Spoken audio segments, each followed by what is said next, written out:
Good morning friends, we are discussing about जो हम daily के विजन के 5 क्वेश्चन आंसर डिस्कस करते हैं। Let discuss the first question of today. First question is about the eastern coastal plane. Eastern coastal planes की बात की जा रही है। जो हमारा ये पेनिनसुला है, जो peninsula remains the 550 million year ago बना हुआ था। जो हमारे इसकी वेस्टर्न कोस्ट है उसको हम कोंकण कोस्ट कहते हैं। Here is the Malabar coast and Karnataka में कन्नरा के नाम से जाना जाता है। इन द ईस्टर्न कोस्ट इसको हम एमरजेंट कोस्ट के नाम से भी जानते हैं। And Malabar coast is also the emergent type of coast, but Konkan and Kanara coast is type of the submergence. यहाँ पे सबमर्जेंस हुआ है। इवन ऐसा माना जाता है कि जो द्वारका सिटी है वो भी सबमर्ज हो चुकी है, जो अर्लियर टाइम में थी। एनीवे, तो वेस्टर्न कोस्टल प्लेन से है, तो ईस्टर्न कोस्टल प्लेन के बारे में, ठीक है, जो भी आपका ईस्टर्न कोस्ट है वहाँ पे जो प्लेन बनते हैं उसके बारे में स्टेटमेंट दे रखा है। तो अगर कोस्टल है तो सबसे पहली बात तो यहाँ पे जो सेडिमेंट होगा वो बहुत ज़्यादा अच्छा होगा, क्वालिटी उनकी अच्छी होगी, बहुत सारे न्यूट्रिएंट उसमें पाए जाते होंगे। And number third point is here the fertile soil is lies there.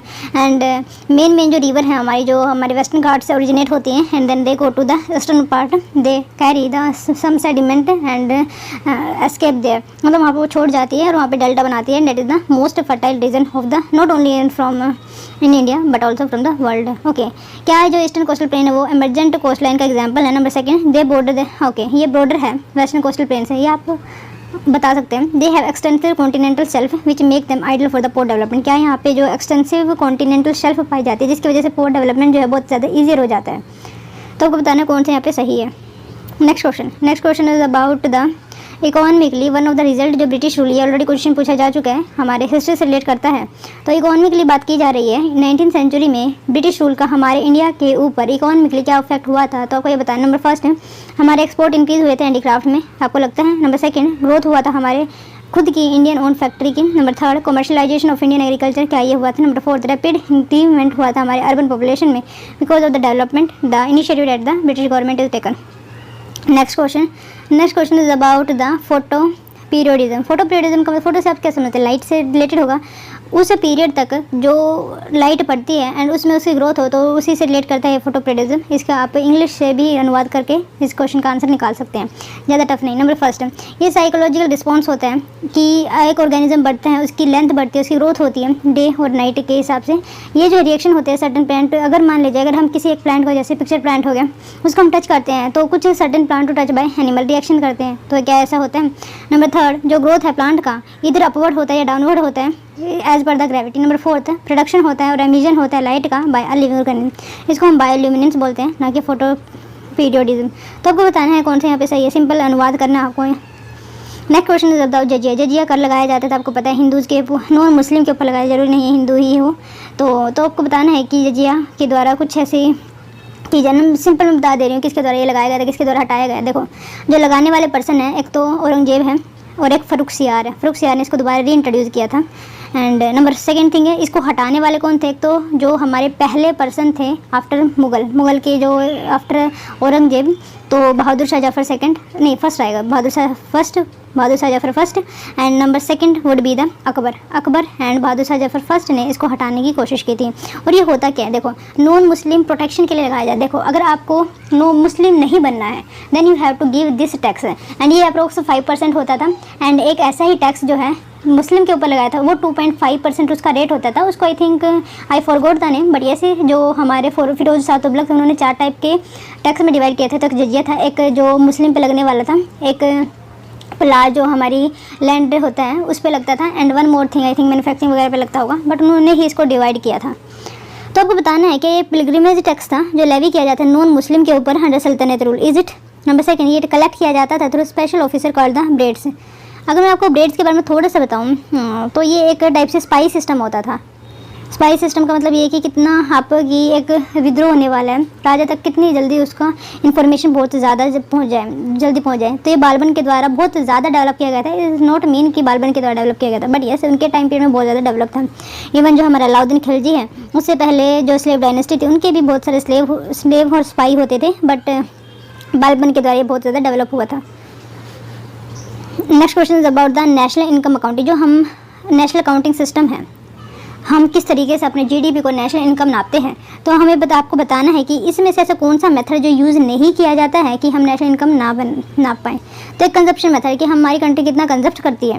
Number second है इन्वेस्टमेंट मेथड, मतलब दूसरी कंट्री से एफडीआई वगैरह या फिर जो हमारे प्राइवेट सेक्टर हैं कितना इन्वेस्टमेंट करते हैं। फॉर एग्जांपल चाइना में ये रेट जो बहुत ज़्यादा है। देन है value added method, I think अगर आपने जीएसटी के बारे में सुना होगा तो it is the evolved version of the value added method. तो आपको बताना कौन सा यहाँ पे सही है। ओके, ईस्टर्न कोस्टल प्लेन के बारे में बात करें तो यस ये इमरजेंट कोस्ट लाइन है, ये मैंने बताया था। And they are border, yes ये बॉर्डर है। Then the western coastal plain, and बात करें बॉर्डर है एंड वेस्टर्न कोस्टल प्लेन की बात करें तो ये जो है बीच में से बिल्कुल पतला है एंड अराउंड द थिंग्स ये ब्रॉडर है, बहुत ज़्यादा ब्रॉडर है। और हम बात करें साउथ टू नॉर्थ तो ये जो साउथ में बहुत ज़्यादा ब्रॉडर है as compare to here also, right. तो आप इस तरीके से कह सकते हैं ये इतना है तो बीच वाला बिल्कुल पतला है और ये थोड़ा सा बड़ा है। तो इस तरीके से ब्रॉडेसिटी डिफाइंड होती है in the western region. Number 3, ये जो है एक्सटेंसिव कॉन्टिनेंटल शेल्फ नहीं, ये जो है ये फीचर है हमारे वेस्टर्न कोस्टल प्लेन का या फिर वेस्टर्न कोस्टल लाइन का कि ये यहाँ पे पोर्ट डेवलपमेंट बहुत ज़्यादा थी कि देखो कुछ हिस्सा यहाँ पे इसका दबा हुआ है तो यहाँ पे बहुत इजीली पोर्ट जो है डेवलप हो पाते हैं। यहाँ पे इजीली जो शिप खड़ी हो पाती है, ज़्यादा उनको बर्न्स वगैरह फेस करने की ज़रूरत नहीं पड़ती है because of there is a uniform coastline. So ये तो फर्स्ट एंड सेकंड यहाँ पे सही है, थर्ड गलत हो जाएगा। देखिए आप यहाँ से भी पढ़ सकते हैं जो कोस्टल प्लेन है वो डिवाइड किए गए हैं हमारे western coastal and eastern coastal plane. Eastern coastal plane example है इमरजेंट कोस्ट लाइन का, ये बॉर्डर है वेस्टर्न कोस्टल प्लेन से एंड ये डेवलप्ड यहाँ पे बहुत अच्छा डेल्टा पाया जाता है। और किस रिवर का पाया जाता है तो Godavari, Krishna, because of the emergent nature they have broad continental shelf which make the plains unsuitable for development of port and harbour. और जिस तरीके से यहाँ पे ब्रॉडनेस है तो इसकी वजह से क्या होता है कि पोर्ट डेवलप नहीं हो पाते हैं। पोर्ट को लिए यहाँ पे खड़े होने के लिए जगह चाहिए एंड यहाँ पे जो है इमरजेंट खड़ा मतलब यहाँ पे थोड़ा ना जो हिली है वो थोड़ा बढ़ जाता है तो that's why here is not good for the development of the port. Next question पे चलते हैं। Next question is about the 19th century के टाइम पीरियड की बात की जा रही है। इकोनॉमिकली 19th सेंचुरी में ब्रिटिश की वजह से क्या हमारे इंडिया पे इम्पैक्ट हुआ था, हमारे कमर्शलाइजेशन हो गया था इंडियन एग्रीकल्चर का। तो यहाँ पे ये सी सही है। ओके, इकोनॉमिकल इम्पैक्ट की बात करें तो ओवरऑल डी इंडस्ट्रियलाइजेशन हुआ था 1813 से स्टार्ट हो गया था। देन है इम्पोरिजमेंट ऑफ द पीजेंट्री, मतलब पीजेंट में जो है इम्पोवरिशमेंट मतलब बहुत ज़्यादा गरीबी आ गई थी पीजेंट में because of the different type of the system of getting the revenue from the village is taken by the Britishers. Number 3 है development of the modern industries, तो डेवलपमेंट होना मॉडर्न इंडस्ट्री का, कमर्शलाइजेशन होना Indian agriculture का, right. तो C option is also here correct. Which of the following best describe the photo periodism की बात करें तो ये एक साइकोलॉजिकल रिस्पॉन्स होता है कोई भी अगर ऑर्गेनिज्म को उसकी लेंथ का उसकी ग्रोथ होना डे और नाइट के बेसिस पे। तो यहाँ पे ए सही हो जाएगा। तो बायोल्यूमिनेंस जो है थर्ड ऑप्शन था। स्कोटोबायोलॉजी होता है describe the biology study of biology as directly and specifically affected by darkness, मतलब स्कोटियोलॉजी कह सकते हैं। It is the opposite of a photo periodism in which the darkness period is very important and important role play by it. This include work on the effect of darkness on the behaviour. It mean that the what is the effect of the darkness on the behaviour and the metabolism of the animal, plant and microbes. It mean that the whole darkness period what is its effect on the growth on the hormone or the condition of that organism that they are living in। Then chronobiology का मतलब ये होता है एक field होती है biology का जो एग्जामिन करते हैं periodic phenomena of living organism and their adaptation to solar and lunar related rhythm. It mean that the how the solar and the lunar period of the an organism get affected, so these cycles are known as the chronobiology। and photoperiodism का मतलब ये होता है कि एक psychological response अगर organism देता है बिकॉज ऑफ द डे और नाइट की वजह से, तो बोथ प्लांट एंड एनिमल में ये देखा जाता है। फोटोपीरियडिज्म जो है डिफाइन किया जाता है डेवलपमेंट एंड रिस्पॉन्स है प्लांट को कि वो रिलेटिव लेंथ अगर उसकी इंक्रीज होती है एज पर द डे और नाइट में। ये टाइप ऑफ स्टडीज है। ओके, जजे के बारे में बात की जा रही है तो यहाँ पे सल्तनत रूलर है, यस ये ठीक है। नहीं, ये पिलग्रिमेज टैक्स नहीं था, ये प्रोटेक्शनिस्ट टैक्स था। तो फर्स्ट गलत हो जाएगी, कलेक्टेड थ्रू नहीं, ये भी गलत है। तो नेदर 1 नेदर 2 इसका सही आंसर हो जाए। तो जजे के बारे में मैंने थोड़ा थोड़ा बता दिया था, लेकिन जो विजन ने इसका आंसर क्या दे रखा है, जजी एक टैक्स है जो अर्ली जो इस्लामिक रूलर थे वो डिमांड करते थे किससे, नॉन मुस्लिम सब्जेक्ट से। ये जो है टैक्स मिलिट्री सर्विसेज जो प्रोवाइड करते थे एज एन स्टेट और लूज स्टेट कह सकते हैं उस टाइम के लिए, and was paid on a graduated scale according two means. It was not a pilgrimage tax and जो वुमेन है, चिल्ड्रन है, इंडिजेंट है, जो इसके पास सफिशिएंट मीन्स नहीं है, मतलब कमाई का, तो एग्जेम्प्ट कर दिए जाते थे। तो first is not correct. Breads की बात करें तो ये एक इंटेलिजेंस और स्पाई एजेंट होते थे जो डिफरेंट पार्ट्स एम्पायर के पोस्टेड होते थे, एंड ओनली जो क्वालिफाई है, जो जिसके अंदर कॉन्फिडेंस है, जो बहुत ज़्यादा फ्यूटाइल है, इंटेलिजेंट है, तो उसको ही एक चीफ बैरेड बनाया जाता था। तो second is also not correct. Next question is about the accounting system के लिए हम वैल्यू एडेड मेथड ही यूज़ करते हैं। जीएसटी एक बहुत अच्छा उदाहरण है। और नोट की बात की जा रही तो फर्स्ट एंड थर्ड यहाँ पे सही हो जाएगा। तो let us see their method of calculating, बहुत सारे मेथड हैं, जैसे एक्सपेंडिचर के बेसिस पे हम नाप सकते हैं, किसी प्रोडक्शन के मेथड पे नाप सकते हैं, इनकम के मेथड पे नाप सकते हैं, और वैल्यू एडेड मेथड के में भी नाप सकते हैं हम किसी भी कंट्री की इनकम। एक्सपेंडिचर मेथड में क्या होता है, कितना टोटल प्राइवेट कंजप्शन एक्सपेंडिचर है, कितना गवर्नमेंट का एक्सपेंडिचर है, कितना ग्रोस कैपिटल उसकी वजह से फॉर्मेशन हुआ है, government and private and net export, तो ये हमारा एक्सपेंडिचर मेथड में इंक्लूड है। इनकम मेथड में क्या होता है कि जैसे 4 फैक्टर होते हैं, labour capital, land and entrepreneurship, उससे जो भी कमाई होती है तो इनकम मेथड में हो जाएगा। ये मोस्टली जो यूज़ किया जाता है वेस्टर्न कंट्रीज़ में यूज़ किया जाता है। Labour get wages and salary also, and capital get interested, capital पे इंटरेस्ट देना पड़ता है, लैंड से हमें रेंट मिलता है, एंटरप्रेन्योरशिप से हमें प्रॉफिट मिलता है as their remuneration. Value added में क्या होता है, कैलकुलेट होता है जितना भी हम उसमें ऐड करते रहते हैं, कितना चेंज होता है वन प्रोडक्ट होता है रॉ मटेरियल से एक फिनिश प्रोडक्ट बनने में, कितना चेंज हुआ है, कितना बार हमने उसमें वैल्यू एडेड किया है, तो उसके बेसिस पे हम उससे कंट्री कमाई को नापते हैं। वैल्यू एडेड मेथड जो कैलकुलेट किया जाता है और फाइनल गुड्स एंड सर्विसेज, ताकि डुप्लीकेशन ऑफ एफर्ट ना हो, डुप्लीकेशन ऑफ द मनी और द अकाउंटिंग ना हो। Produce in economy during a year, final goods here to those goods which are directly consumed and not used in further production process, मतलब यही है। तो first and third is correct, that is the factual based question. Okay, here given the Bharat के important भौगोलिक उपनाम है। For example दक्षिण का कश्मीर किसे कहा जाता है, तो उसको केरला को बोलते हैं। कर्नाटका का रत्न किसे कहा जाता है, तो मैसूर को। मैसूर, आपने मैसूर डायनेस्टी के बारे में सुना होगा, Wadiyar dynasty, and even Hyder Ali and Tipu Sultan is from there.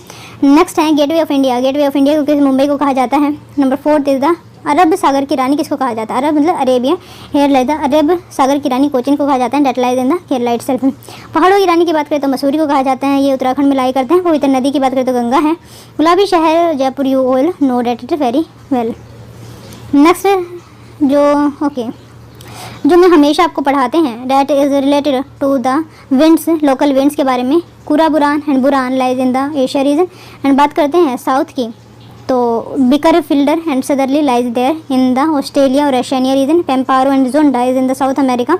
बात करते हैं नॉर्थ अमेरिका की, तो Chinook and norther and Norte and north blizzard lies in the North America reason.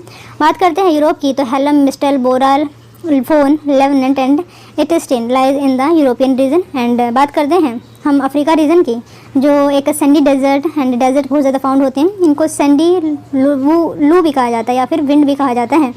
Number first is Sirocco, Khamsin, Harmattan and Haboob जो non direction है, and South Africa में जो पाई जाती है बर्ग है, राइट।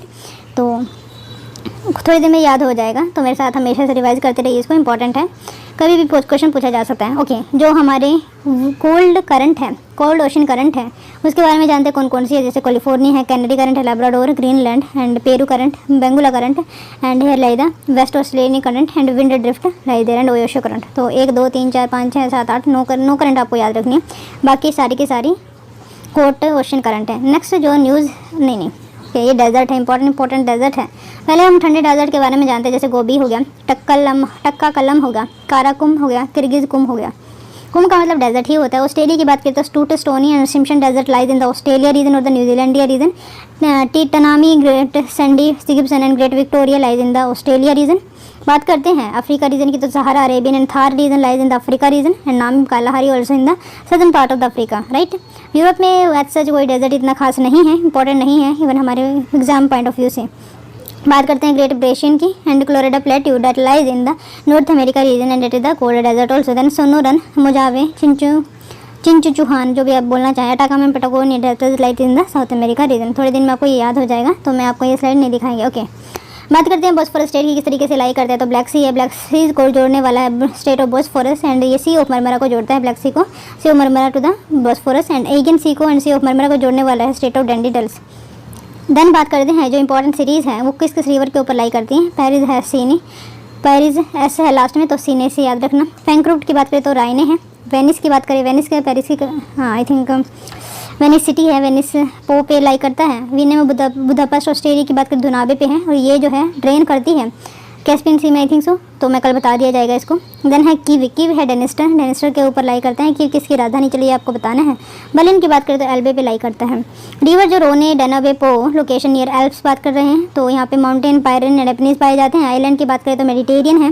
बेलारिक सी है, सर्डिनिया, कोसिका, सिलिसी, माल्टा, सिप्रस है। स्टेट की बात करें तो बुफाइक्यो, मेसेनी एंड मरमरा है। मेरा तो मैंने आपको दिखाया भी है। सी की बात करें तो टैनियन, एड्रियाटिक, आयनियन एंड एजियन सी है। तो एजियन सी को जो कनेक्ट करने वाला जो स्टेट है डेंडिलस है with the sea of Marmara, right. Next पे चलते हैं। ओके, ये अगेन सेम ही है, लेकिन आपको पता होना चाहिए, ये बहुत ज़्यादा इंपॉर्टेंट है, इस वजह से मैं इसको 2 बार रखते हैं। ओके, आज थोड़ा सा नया हमने डाटा है कि कौन कौन से रेंजेस, माउंटेन रेंजेस पाए जाते हैं।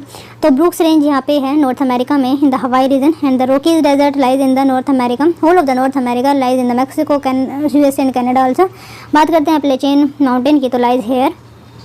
देन बात करते हैं एंडीज की, तो lies in the South America region. Atlas lie करते हैं हमारे मोरक्को साइड में, in the Africa region, and the Pyrenees lies करते हैं हमारे यूरोपियन में, एंड एल्प्स लाई कर रहा है। देखो, पैरिन लाइव करते हैं स्पेन को और फ्रांस को जोड़ने का, मतलब हटाने का काम करते हैं, तो ये है पैरिन।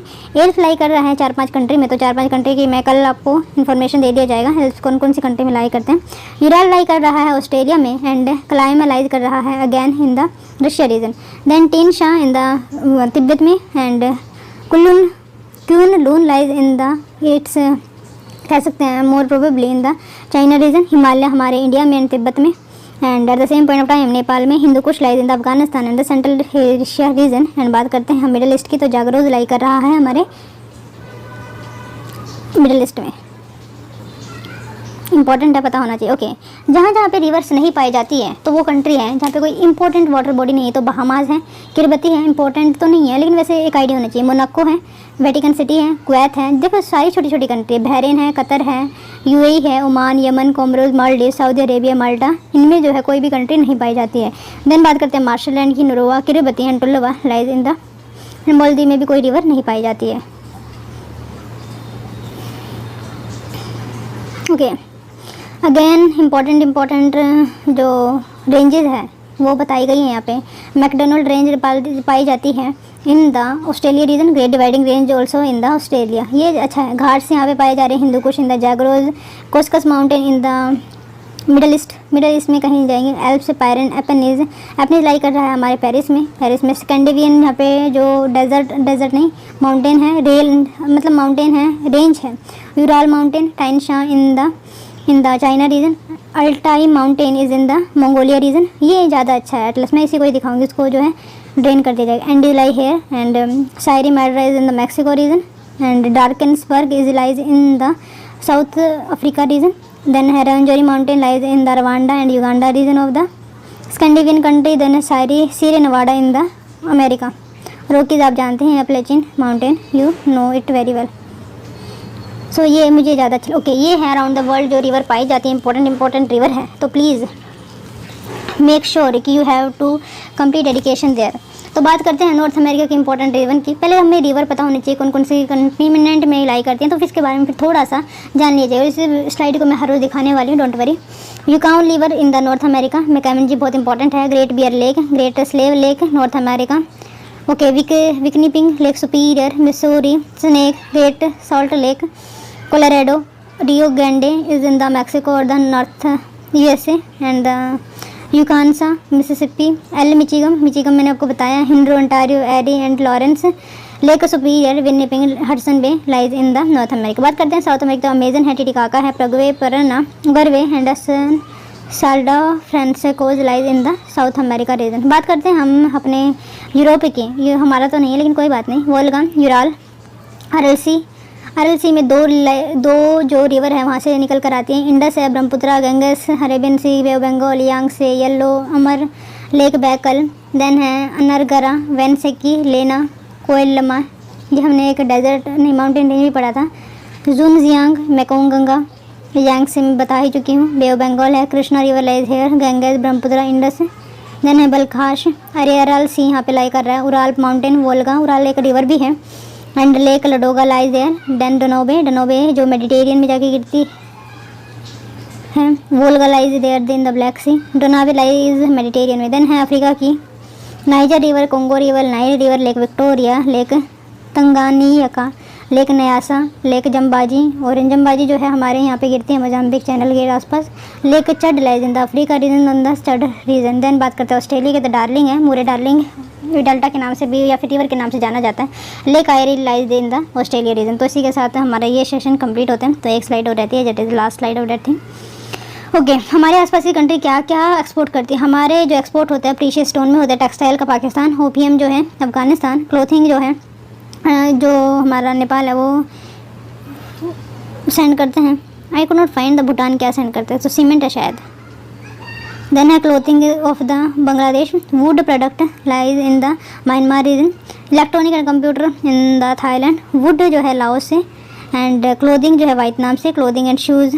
बात करते हैं चाइना की, तो इलेक्ट्रॉनिक इक्विपमेंट मशीनरी को ये एक्सपोर्ट करते हैं। कॉपर जो भेजता है, सबसे ज़्यादा रिजर्व पाया जाता है कॉपर इन द चिले में भी, एंड ये एक्सपोर्ट करता है मंगोलिया पूरे वर्ल्ड को। देन मोटर व्हीकल की बात करें तो ये फिलिपाइन है, ये हमारे इक्वल कंपटीशन देते हैं। एंड सेमीकंडक्टर डिवाइसेस जो है हमारा इंडोनेशिया सेंड करता है। सिमिलरली इलेक्ट्रॉनिक अगैन सेम ही है, गैस एंड ऑयल यहाँ पे लाई करता है, राइट। तो ये आपको पता होना चाहिए, सिंपल है, ज़्यादा मुश्किल नहीं।